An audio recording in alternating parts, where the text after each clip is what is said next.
on a une séance de grammaire, la cause. Regardez ici, on a 3 phrases. Pour la première phrase, Farid a une infection car il ne se lave pas les mains.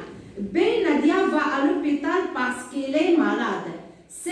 Comme elle est malade, elle prend des antibiotiques. Regardez ici les mots en couleur. À quoi servent les mots en couleur? À quoi répondent-ils? Regardez, les mots en couleur répondent à la question pourquoi. Pourquoi Farid a une infection? Car elle ne se lave pas les mains. B. Pourquoi Nadia va à l'hôpital? Parce qu'elle est malade. C. Pourquoi elle prend des antibiotiques? Comme elle est malade. Regardez ici, à quoi servent les mots en couleur? Elles servent à exprimer la cause. On dit la cause, c'est chercher ou bien c'est le motif d'une action ou l'origine d'un événement. Regardez ici, on a marqué la cause dans la première phrase par l'expression car. Dans la deuxième phrase, par l'expression parce que. Et dans la troisième phrase, on a l'expression comme, regardez, elle est située en tête de la phrase. Je retiens.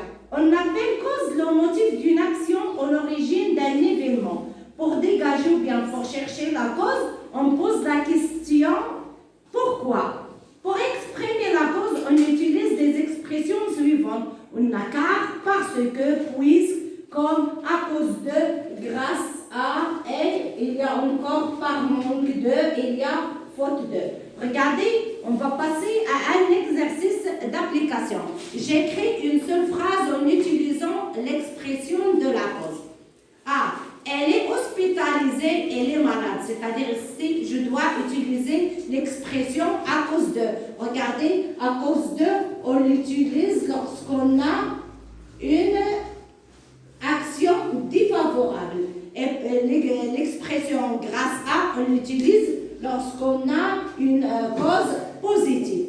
Pour la deuxième phrase, Karine est en bonne santé, elle respecte les règles de l'hygiène. On va utiliser ici comme, regardez, on a déjà dit que comme elle s'utilise en tête de la phrase. Pour la dernière phrase, Amina est allée chez un dentiste, ses dents sont carriées. Ça y est, ici on va utiliser l'expression car. Et bonne chance.